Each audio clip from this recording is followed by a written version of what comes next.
सबसे पहले तो आज की जो प्रेस कॉन्फ्रेंस है, जैसा कि आप सब जानते हैं कि आज 20 जून है और आज रिफ्यूजी डे के रूप में ये बनाया जाता है। तो आज हमने भी सोचा कि आज ही दिन जो है वो हम एक प्रेस कॉन्फ्रेंस करें, जिसमें जो लोग 1947 में POJK से डिस्प्लेस होकर यहाँ इंडिया में आए, जिसमें हम भी आते हैं, उनके जो मुद्दे हैं उनको हाईलाइट किया जाए, इस सरकार के कानों तक हमारी अपनी जो है बात वो पहुंचाई जाए। सबसे पहले तो मैं यही कहूँगा कि आज कुछ दिन पहले 2 दिन पहले सरकार ने एक अनाउंस किया है कि रिफ्यूजीज़ के लिए जो है कुछ पैकेज जो है वो जम्मू कश्मीर के जो इतने भी डिस्प्लेस्ड लोग, हमें आज तक हालांकि रिफ्यूजियों का दर्जा नहीं दिया गया, जो डिस्प्लेस्ड लोग हैं जो POJK से डिस्प्लेस्ड होकर यहाँ आकर बस गए हैं, उनके लिए एक पैकेज अनाउंस हुआ है। हालांकि वो पैकेज क्या है ये गवर्नमेंट ने अनाउंस नहीं किया है, चलिए तब भी हम वेलकम करते हैं। शायद गवर्नमेंट को हमारी जो है वो कम से कम फिक्र तो है, वो उन्हें याद तो है कि कुछ इस तरह के लोग भी जो है वो जम्मू कश्मीर में रह रहे हैं। उसके साथ साथ गवर्नमेंट को मैं ये कहना, हम अपनी तरफ से ये बात जो है वो काफ़ी सालों से जिस बात के लेकर हम रिफ्यूजी लोग जो है वो जद्दोजहद कर रहे हैं, जिसके लिए हम फाइट लड़ रहे हैं, सबसे पहले कि हमें पॉलिटिकल रिजर्वेशन दी जाए। जैसा कि आप सब जानते हैं, आज भी हमारी जम्मू कश्मीर की असम्बली की 24 सीटें जो है उनको ये कहा जाता है वो पाक ऑक्युपाइड कश्मीर में हैं। तो हम लोग वहाँ के रहने वाले हैं, तो हम चाहते हैं कि 1/3 तकरीबन 7 सीटें, अगर हम मान के चले 7, 6 या 7 सीटें जो हम लोग उस टाइम POJK से डिस्प्लेस्ड होकर यहाँ बसे हैं, हमें उन सीटों के ऊपर इलेक्शन जो है वो लड़ने का हक दिया जाए, ताकि जैसे कि कश्मीर के अंदर आज भी जो है वो कश्मीरी पंडित कहीं भी रह रहा है। एक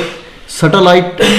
कॉन्स्टिट्यूएंसी करके एक कंसेप्ट है, जिसके तहत आज भी कश्मीरी चाहे वो अमेरिका में रह रहा है, जम्मू में रह रहा है, दिल्ली में रह रहा है, मुंबई में रह रहा है, कहीं भी रह रहा है, लेकिन आज भी वो वोट जो है वो अपनी जो है वो कॉन्स्टिट्यूएंसी जो कश्मीर के अंदर है उसके लिए वोट कर रहा है। तो उसी पैटर्न के ऊपर हमें भी है वो अलो किया जाए। पिछले इतने सालों से हम जो जद्दोजहद कर रहे हैं कि हमें भी जो हमारी कम से कम 7 सीटें जो है POJK में आज भी हैं, उन सीटों पर हमें इलेक्शन लड़ने का मौका दिया जाए, ताकि हमारे रिप्रेजेंटेटिव जो है वो असेंबली में बैठे और रिफ्यूजियों की बात कर सकें। एक ये मेन मुद्दा है, और हम यही चाहेंगे कि गवर्नमेंट इसके ऊपर विचार करे और जल्द से जल्द हमें जो है वो पॉलिटिकल रिजर्वेशन दी जाए। दूसरी बात, हम रिजर्वेशन की बात करेंगे। आज देखिए इंडिया में जगह जगह हर एक क्लास को जो है वो रिजर्वेशन दी जा रही है, चाहे वो नौकरियां हों, कॉलेजेस में पढ़ाई की हों। तो हम जो डिस्प्लेस्ड लोग, जब हम 47 में हमारे लोग आए, हमारे लोग एक ही जो कपड़ा उनके तन पर था वही कपड़े पहनकर यहाँ पहुँचे। ये आज अगर हम यहाँ इस्टेब्लिश हैं, ये हमारे रिफ्यूजियों की अपनी मेहनत है, क्योंकि हमारे रिफ्यूजी लोग वो बड़े मेहनत का लोग थे, लेकिन आज तक गवर्नमेंट ने हमें किसी तरह की रिजर्वेशन नहीं दी गई। आज भी हमारे बहुत सारी फैमिलीज़ जो हैं वो आज भी जिनके 2 वक्त का खाना भी उनको मिल नहीं रहा। तो हम ये चाहेंगे कि जितने भी टेक्निकल कॉलेजेस हैं ऑल ओवर इंडिया, जो हमारे कॉलेजेस हैं, चाहे वो मेडिकल फील्ड में हो, किसी और टेक्निकल फील्ड में हो, हमारे बच्चों के लिए वहाँ सीटें रिजर्व कर दी जाएँ, ताकि हमारे जो बच्चे हैं, आज भी हम ओपन कैटेगरी में आते हैं, उसके बावजूद भी देखिए हमारे बहुत सारे बच्चे, बस बड़ी हमारे लोग जो हैं, हमारे छोटे भाई बहन हैं या हमारे जो बड़े लोग रहे, वो अच्छी पोस्टों पर पहुंचे, लेकिन वो अपनी मेहनत से पहुंचे। आज भी हम मेहनतकश लोग हैं, लेकिन फिर भी हम चाहते हैं कि सरकार जो है थोड़ी सी जो है हम पे भी नज़रसानी करे, और हमारे बच्चों के फ्यूचर के लिए जितने भी टेक्निकल कॉलेजेस हैं ऑल ओवर इंडिया, उनमें जो है हमारे बच्चों के लिए सीटें जो है वो रिजर्व कर दें। उसके साथ साथ हम पैकेज की बात करें, जैसा कि आप सब जानते हैं कि 5.5 लाख रुपया गवर्नमेंट ने पीछे हमें एक पैकेज जो दिया था, लेकिन आज तक वो भी जो हमारी रजिस्टर्ड फैमिलीज़ थी, जो फैमिलीज़ 1947 में जब लोग यहाँ कैंपों में आके रहे तब रजिस्टर्ड हुई, तब कहते हैं 31,916 फैमिलीज जो है वो रजिस्टर्ड हुई, लेकिन उनकी तादाद उससे कहीं ज़्यादा थी। क्यों? क्योंकि जब लोग हमारे यहाँ पहुँचे, यहाँ महामारी फैल गई, हमारे बहुत सारे लोग जहाँ उस महामारी का शिकार हुए और मर गए, और उस कारण वो अपना जो नाम है वो रजिस्टर्ड नहीं करवा सके। उसके बावजूद उसके अलावा हमारे बहुत सारे लोग जो है वो जम्मू कश्मीर में नहीं बसे, वो मुल्क के अलग अलग हिस्सों में, कुछ लोग मुंबई में हैं, कुछ उत्तराखंड में हैं, कुछ राजस्थान में हैं, कुछ हरियाणा में हैं, कुछ दिल्ली में हैं, कुछ और भी स्टेट्स में हैं। तो हमारा यही रहेगा सरकार से कि जितने भी रिफ्यूजीज उस टाइम आए उन सबको आइडेंटिफाई किया जाए जो POJK के रिफ्यूजी थे, और उनको भी जो है उस लिस्ट में शामिल किया जाए, बेनिफिशरीज की लिस्ट में। लेकिन एक बात और, ये जो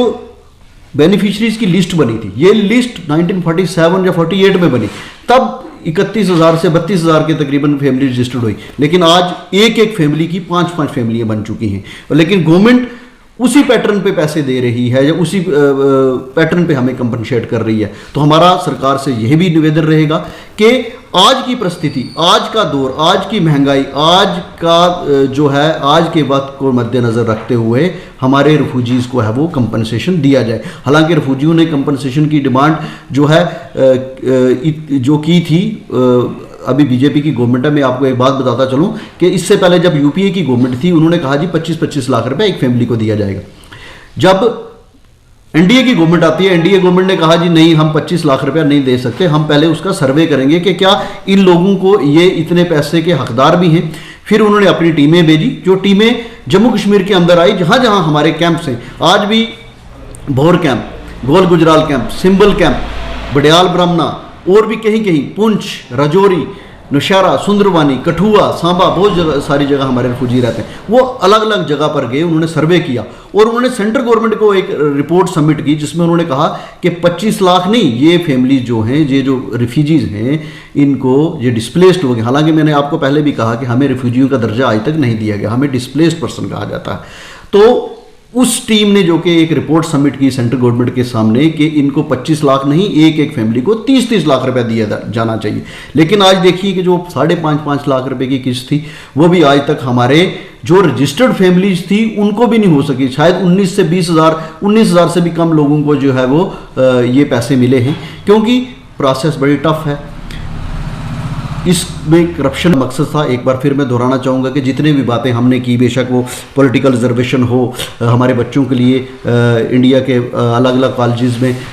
रिजर्वेशन हो, पैकेज की बात हो, ये सारी चीज़ें गवर्नमेंट ध्यान में रखे और हमारे ये सारी डिमांडें जल्दी से जल्द पूरा करे। और एक बात में और मंत्री लेने जा रहे हैं, जिसमें हमारे जम्मू कश्मीर की जितनी भी पॉलिटिकल पार्टीज़ हैं उनको इन्वाइट किया गया, और हम ज़रूर कहेंगे कि उस मीटिंग में हमारे रिफ्यूजियों के रिप्रेजेंटेटिव होने चाहिए, जो लोग हमारे रिफ्यूजियों की बात वहाँ रख सके कि आज रिफ्यूजी किस दर्द में है, किस परेशानी में है। क्योंकि अगर रिफ्यूजी लीडर नहीं जाएंगे तो हमारे रिफ्यूजियों की क्या प्रॉब्लम है वो सेंट्रल गवर्नमेंट तक सही ढंग से पहुंच नहीं पाएगी। तो ये मेरी रिक्वेस्ट करूंगा पीएमओ ऑफिस से कि वो रिफ्यूजीज़ लीडर्स जो हैं, जो जम्मू कश्मीर में हैं, चाहे पुंछ में हैं, जम्मू में हैं, कुछ 1-2 नुमाइंदे जो उनको लगते हैं जो हमारे अच्छे जो लीडर हैं, जो इस काज को आगे बढ़ा रहे हैं, उनको ज़रूर इन्वाइट करना चाहिए, ताकि हमारी रिफ्यूजियों की आवाज़ जो है सेंट्रल गवर्नमेंट तक पहुँच सके।